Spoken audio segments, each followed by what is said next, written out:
dan saya telah menjawab 46 pertanyaan dan mudah-mudahan jawaban sudah dijawab dengan sebaik-baiknya.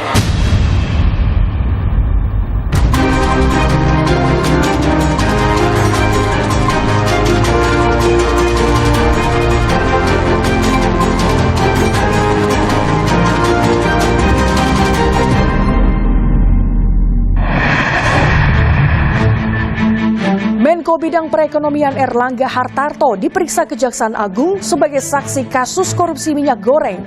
Erlangga menambah deretan Menteri Kabinet Jokowi yang berurusan dengan pemeriksaan kasus korupsi. Bertubi-tubi terjerat kasus hukum, pimpinan Ponpes Al Zaitun Panji Gumilang malah balik melawan gugat Gubernur Jawa Barat dan MUI. 12 anggota sindikat internasional penjualan ginjal ditangkap. Miris, oknum polisi dan oknum imigrasi turut terlibat.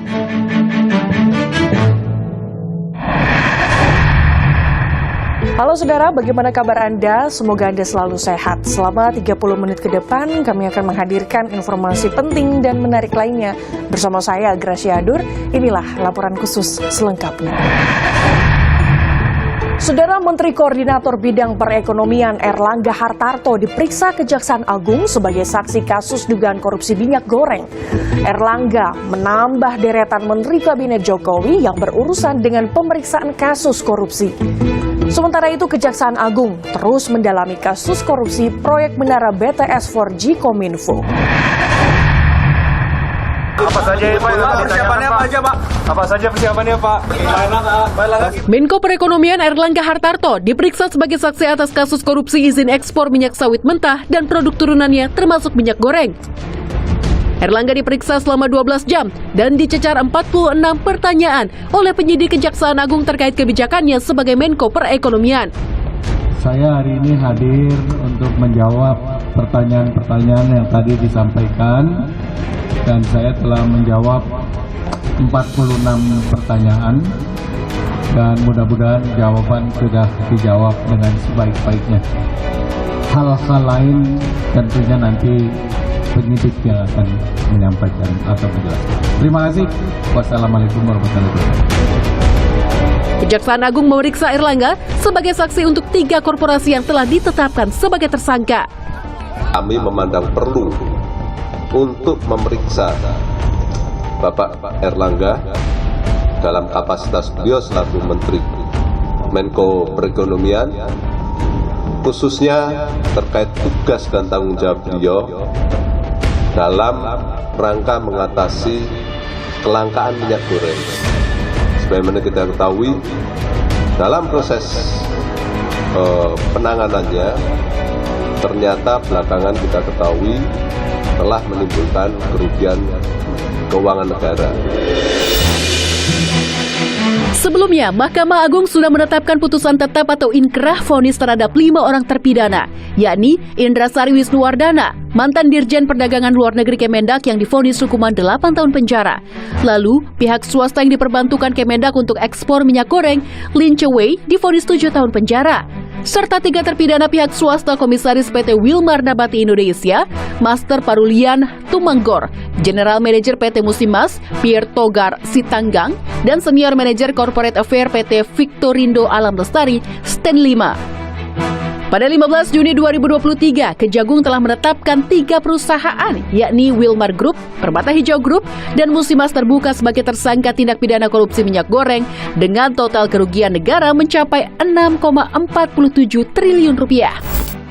Terbaru, penyidik Kejaksaan Agung menyita puluhan kapal milik sejumlah perusahaan konsorsium yang terlibat korupsi minyak sawit mentah dan produk turunannya. Kejagung juga menyita 1 unit pesawat Cessna milik PT PAS dan pemblokiran izin terbang 2 helikopter milik PT MAN. Erlangga Hartarto menambah deretan Menteri Kabinet Presiden Jokowi yang harus berurusan dengan pemeriksaan kasus korupsi.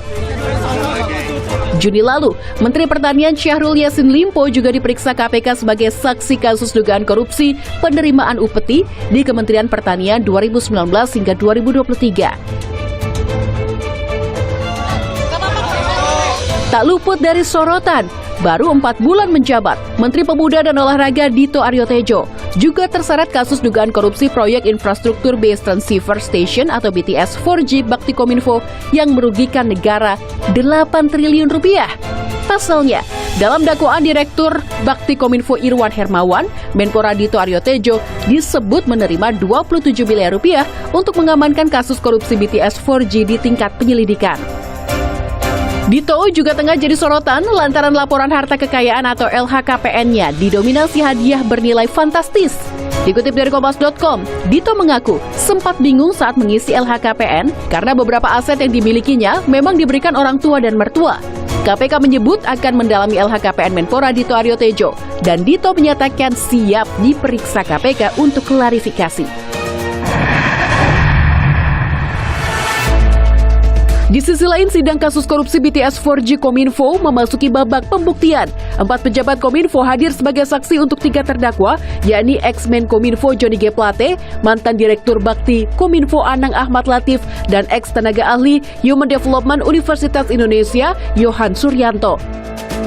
Saksi Feryandi Mirza, Kadif Lasmail dan Backhold Networks Bakti Kominfo mengakui tak ada konsultan ahli yang terlibat saat perencanaan anggaran proyek BTS 4G Kominfo.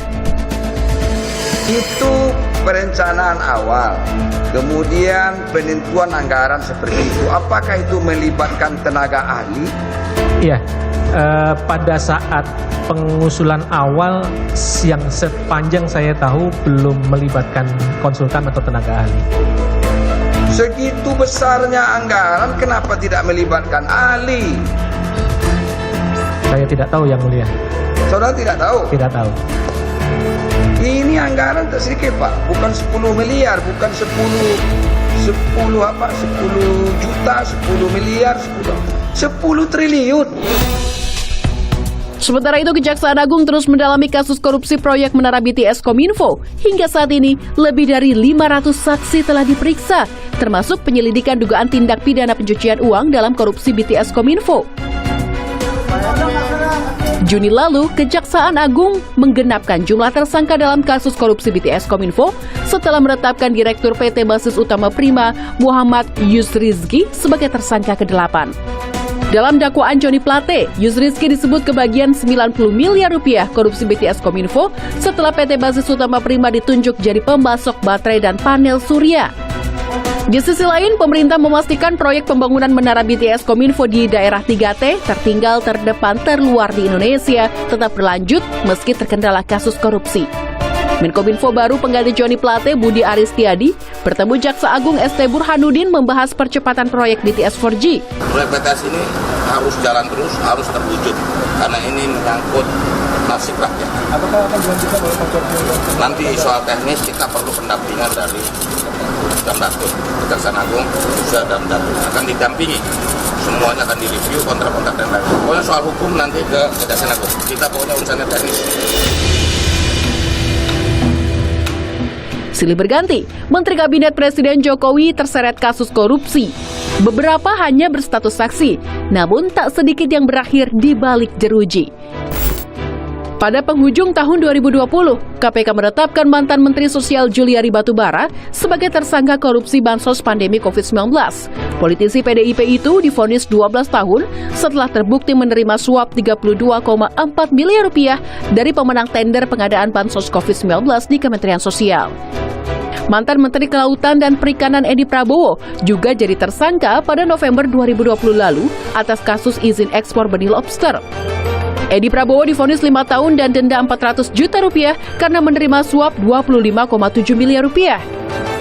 Sementara di periode pertama pemerintahan Presiden Jokowi, KPK menahan mantan Menteri Sosial Idrus Marham karena menerima suap 2,25 miliar rupiah dari pengusaha Johannes Koco dalam kasus PLTU Riau 1 tahun 2018. Idrus Marham dijatuhi hukuman 3 tahun penjara dan denda 150 juta rupiah.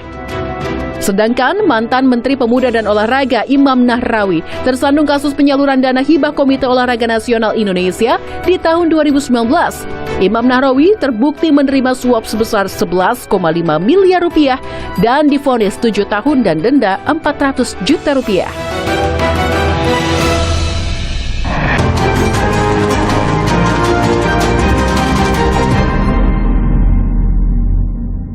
Saudara, kasus dugaan penistaan agama yang menyeret pimpinan Pondok Pesantren Al Zaitun Panji Gumilang terus bergulir. Kapolri menyatakan polisi masih perlu melengkapi alat bukti untuk menetapkan tersangka. Bertubi-tubi terjerat kasus hukum, Panji Gumilang malah balik melawan, menggugat Gubernur Jawa Barat dan Majelis Ulama Indonesia atau MUI karena dinilai menyudutkan dirinya.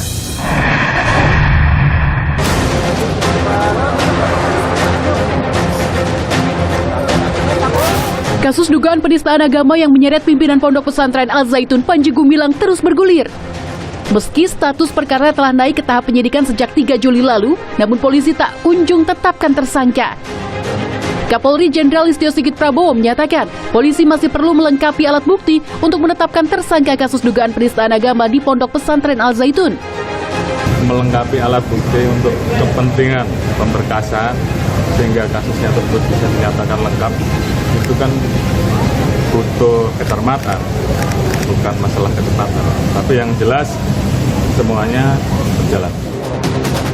Sementara itu, Polri mengungkap temuan sejumlah tindak pidana lain yang diduga dilakukan Panji Gumilang. Hasil koordinasi dan analisa transaksi tersebut didapat dugaan penyalahgunaan yang berindikasi tindak pidana terkait yayasan, tindak pidana penggelapan, tindak pidana korupsi dana BOS, hingga tindak pidana terkait penyalahgunaan dalam pengelolaan zakat oleh saudara PG.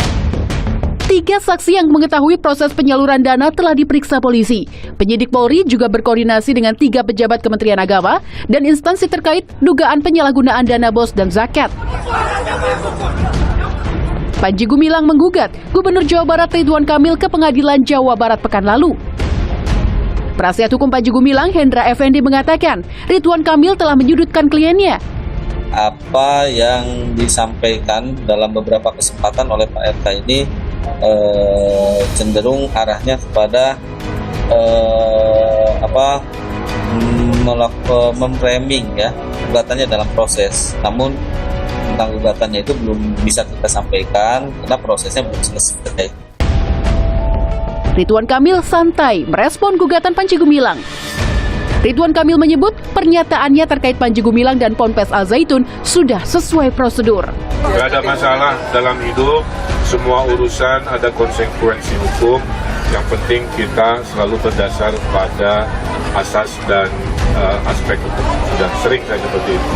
Seperti juga Pak Mahfud MD, kita jalani aja proses ini karena kepentingan masyarakat jauh lebih penting daripada kepentingan seorang individu. Sebelumnya, Panji Gumilang juga menggugat Menteri Koordinator Politik Hukum dan Keamanan Mahfud MD ke Pengadilan Jakarta Pusat. Panji Gumilang menyebut Mahfud MD telah melawan hukum dengan melontarkan berbagai pernyataan di media terkait dirinya belakangan ini. Panji Gumilang menuntut Mahfud MD membayar ganti rugi sebesar 5 triliun rupiah. Namun, gugatan tersebut akhirnya dicabut oleh Panji Gumilang dengan alasan keduanya tergabung dalam satu organisasi Himpunan Mahasiswa Islam HMI. Gugatan Panji Gumilang yaitu masalah kecil lah. Biar berjalan di pengadilan, ada hakim yang menilai. Kalau saya ditanya apakah saya siap untuk menghadapi gugatan itu, saya siap, tapi tidak perlu persiapan. Ketemu aja di pengadilan, itu urusan sepele, sederhana. Hukum itu ada logikanya dan ada hakimnya. Sebab itu nanti kita ketemu di pengadilan aja. Saya juga belum baca dan tidak ingin baca apa isi gugatannya. Nanti aja kalau sudah kurang 10 menit gitu nanti saya baca. Itu kan urusan enteng aja. Tapi jangan lupa urusan tindak pidana yang digugatkan kepada Pak Panji Gumilang harus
Pembelaan di pengadilan itu. Polri tengah memproses sederet tindak pidana yang diduga dilakukan Panji Gumilang. Panji Gumilang perdana diperiksa sebagai saksi di Bareskrim Polri awal Juli lalu. Mampukah Polri menguak sejumlah kasus yang menyeret Panji Gumilang dan akankah status tersangka segera ditetapkan?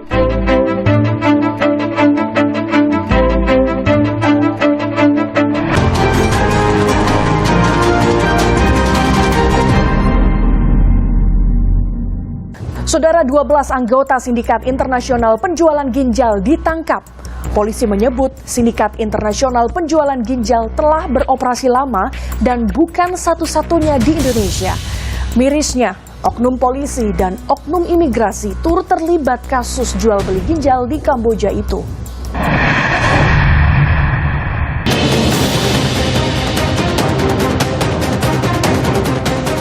Pria ini adalah salah satu anggota Sindikat Internasional Penjualan Ginjal. Polisi menangkapnya di jalan tol dalam kota Jakarta. Pelaku bernama Ramdhani berperan sebagai perekrut korban yang akan diberangkatkan ke Kamboja. Sejauh ini, polisi telah menangkap 12 pelaku, diantaranya koordinator penjualan ginjal, mantan pendonor, oknum polisi berinisial Aibda M, dan oknum imigrasi berinisial AH. Di Reskrimum Polda Metro Jaya, Kombes Pol Hengki Haryadi mengatakan, Sindikat Internasional Penjualan Ginjal telah beroperasi lama dan bukan satu-satunya di Indonesia. Awalnya, pelaku merekrut calon korban melalui akun media sosial Facebook. Kemudian, calon korban dijanjikan uang ratusan juta rupiah. Mereka akan ditempatkan di penampungan dan diberangkatkan ke Kamboja dengan paspor wisata. Namun sesampainya di Kamboja, mereka malah diobservasi untuk kemudian diambil ginjalnya di rumah sakit di Kamboja. Ginjal kemudian dijual lagi ke sejumlah negara seperti India, China, Malaysia, dan Singapura.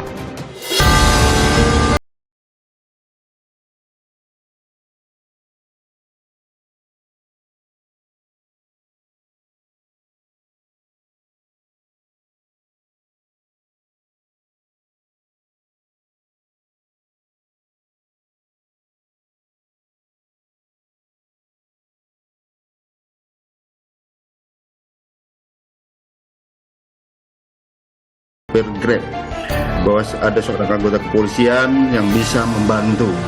Nah, fatalnya ini setelah dipertemukan, anggota Polri ini kemudian mengajari untuk membuang HP, mengganti kartu SIM, merusak HP, dan berpindah-pindah tempat yang pada intinya adalah menghindari kejaran petugas. Namun di sini akhirnya kita memang kesulitan, kita tidak bisa mendapatkan berapa data orang yang ke Kamboja saat ini. Lebih lanjut, Hanin mengatakan, lembahnya sistem imigrasi menjadi celah memberangkatkan korban ke luar negeri. Untuk melancarkan pemberangkatan, jadi nggak ada pertanyaan apa-apa gitu pas anak-anak pas di loket imigrasi itu nggak ada pertanyaan apa-apa, langsung lolos. Hanin juga mengungkap keterlibatan seorang wanita yang kerap dipanggil Miss Huang. Saya di penginapan. Kemudian saya dipertemukan dengan yang namanya Miss Wan, koordinator yang di rumah sakitnya. Jadi Miss Wan ikut bantu penyambung lidah penerjemah saya ke rumah sakit. Kalau saya kan otomatis dari Miss Wan kan. Nah, cuma Miss Wan ngomongnya gini, Mas, rumah sakit butuh anak-anak yang golongan darah ini kayak gitu. Kalau bisa tolong carikan. Saya perintah langsung dari Miss Wan. Polisi kini tengah memburu Miss Huang terkait keterlibatan oknum polisi dalam sindikat jual beli organ. Kapolri Jenderal Listio Sigit Prabowo mengatakan akan menindak tegas. Bahwa selain ada sindikat, terus kemudian ada oknum Polri yang saat itu dimintain tolong oleh sindikat untuk minta perlindungan dengan harapan kasusnya dihentikan. Namun kan semua kita proses, jadi baik sindikatnya maupun oknum Polri-nya sendiri. Dari pengungkapan kasus ini, tercatat 122 warga negara Indonesia jadi korban sindikat penjualan organ ginjal di Kamboja.